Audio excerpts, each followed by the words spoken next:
Nou vriende, goeiemôre. Ons is dankbaar teenoor die Here dat hy vir ons uitgespaar het. Ek vertrou dat u sommer 'n goeie nag se rus gehad het en die gebed van my hart is dat die Here vir ons met wysheid sal bekragtig om vanmôre ook die waarheid van sy woord te verstaan, ter harte te neem en uit te leef tot sy eer.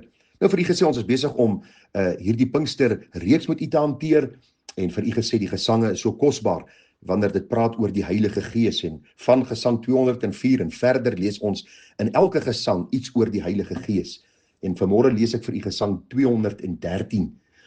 Vers 1 sê: O Heilige Gees, ons bid u weer, Gees van ons Vader en ons Heer, maak van ons harte u woning, o Gees van God, wat in ons skyn, die donker in ons laat verdwyn. Kom vul u tempelwoning, kom Heer ons Heer, en versier ons met u deugde. Gee ons vreugde, Heer, u is die hoogste vreugde. Nou baie interessant is, vriende, dat hier verwys word, kom vul u tempelwoning. Jy sal onthou in die Ou Testament toe die tempel klaar gebou was deur Salomo, het hy gebid en die teenwoordigheid van God het die tempel gevul. Soveel so dat die Lewiete nie dienswerk kon doen nie, die priesters nie dienswerk kon doen nie. En dis presies dieselfde gedagte dat ons sal vra, Gees van God, kom vul ons.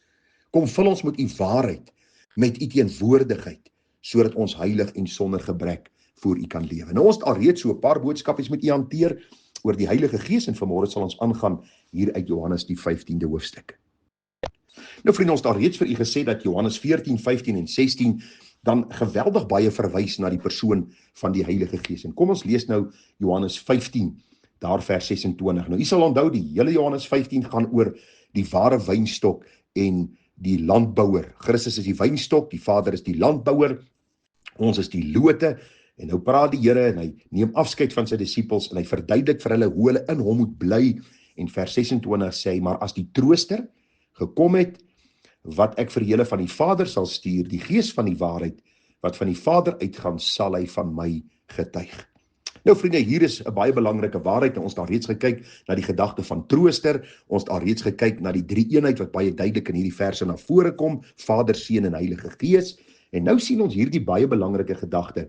Ons het al reeds gepraat oor die Gees van die waarheid, en nou sien ons die Gees van die waarheid wat van die Vader sal uitgaan, hy sal van my getuig. Ek het 'n prediker gehoor so rukkie gelede wat gesê het, ons leef nou in die tyd van die Heilige Gees en nie in die tyd van Jesus nie. Ek het myself gedink, wat 'n dwaase uitlating om te maak deur 'n prediker. Hoe verwarrend is dit net nie vir mense nie. Daarom is daar vandag so geweldig klomp vreemde manifestasies, omdat dit sogenaamd die tyd van die Heilige Gees is. Luister, God die Vader, Seun en Heilige Gees is nie in kompetisie met mekaar nie. Hulle is nie losstaande van mekaar nie. Dis een God, die drie enige God, Vader, Seun en Heilige Gees, en die Gees wat ons ontvang het, kom van die Vader en die Seun. Daarom is God drie enig in ons harte en lewens teenwoordig. En God gaan nie vreemde, snaakse dinge laat doen nie, want die Bybel sê, Christus is die een wat die senterpunt sal wees. Johannes 12:32, as Christus verhoog word, dan trek hy mense na homself. Dit sal die doel van die Heilige Gees wees. En kyk maar op Pinksterdag, vriende, toe die Heilige Gees uitgestort is, hierdie tale wat Petrus hulle gepraat het, was verstaanbare tale, en wat het hulle gedoen? Hulle het gepreek. Oor wie het hulle gepreek? Oor Christus. Wat het Christus kom doen? Hy het 'n heilige lewe geleef, hy het gesterf, hy het opgestaan en hy is die enigste redder. En daarom sê Petrus vir die mense, bekeer julle. En dis presies die gedagte wat hier na vore kom. Die Gees sal van my getuig, sê Jesus.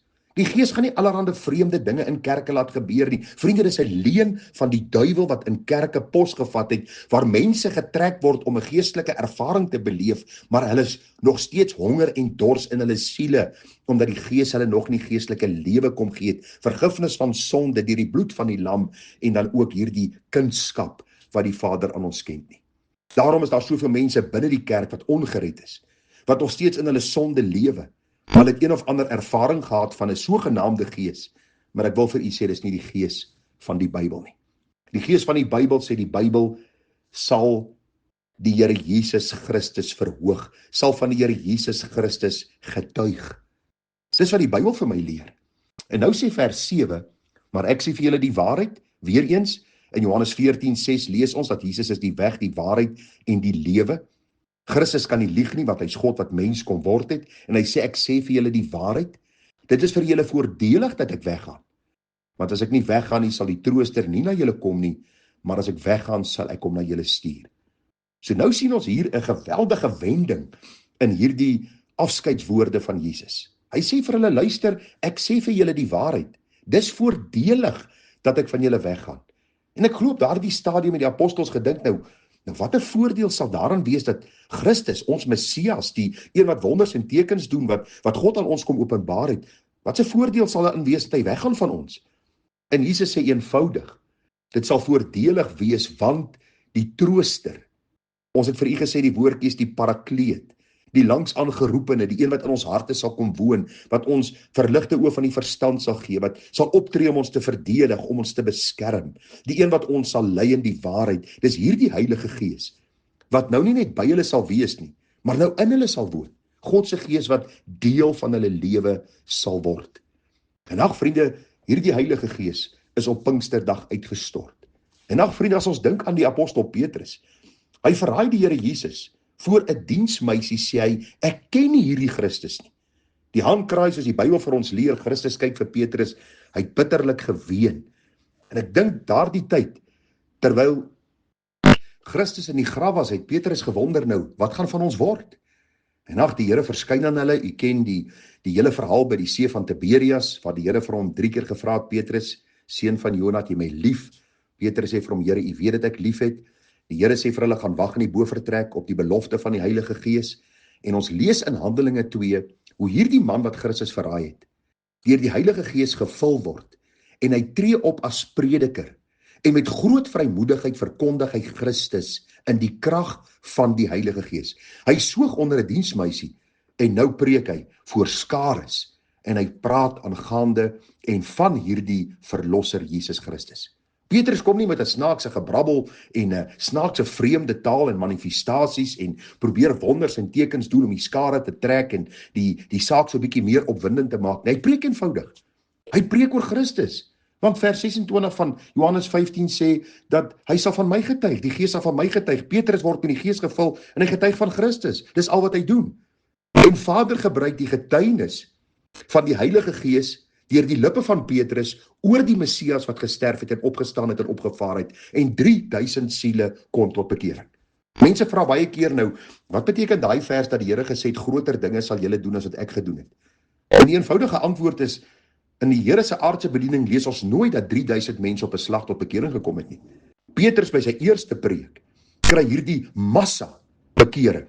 Waarom? Omdat hy getrou in die krag van die Heilige Gees presies gedoen het wat Jesus sê die Heilige Gees sal doen. Hy sal van Jesus getuig, Petrus getuig van Christus, 3000 siele kom tot bekering. Vader word verheerlik deur die Seun in die kragvolle werking van die Heilige Gees. As u Jesaja 53 gaan lees, is hierdie bekerings eintlik maar net die nakroos wat God aan Christus beloof het, omdat hy aan die kruis gesterf het vir ons sondes.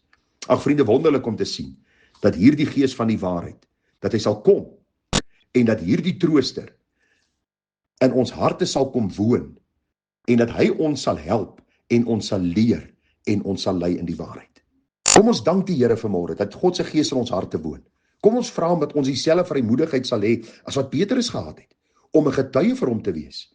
En ag vriende, alles die resultate miskien nie so wow, soos dit in die tyd van Petrus hulle was nie. Kom ons vra die Here, dat hy tog nog steeds siele sal red, omdat ons hulle bedien met die waarheid van Jesus Christus. Mag die Here ons groot genade gee, ons sal môre aangaan met hierdie reeks, en die gebed van my hart is dat die Here vir ons wysheid en insig en kennis en verstand sal gee, sodat ons 'n regte verstaan van die Gees sal ontvang, en dan ook kragtige getuies vir die Here sal wees. Groete vir u, mooi dag verder, tada.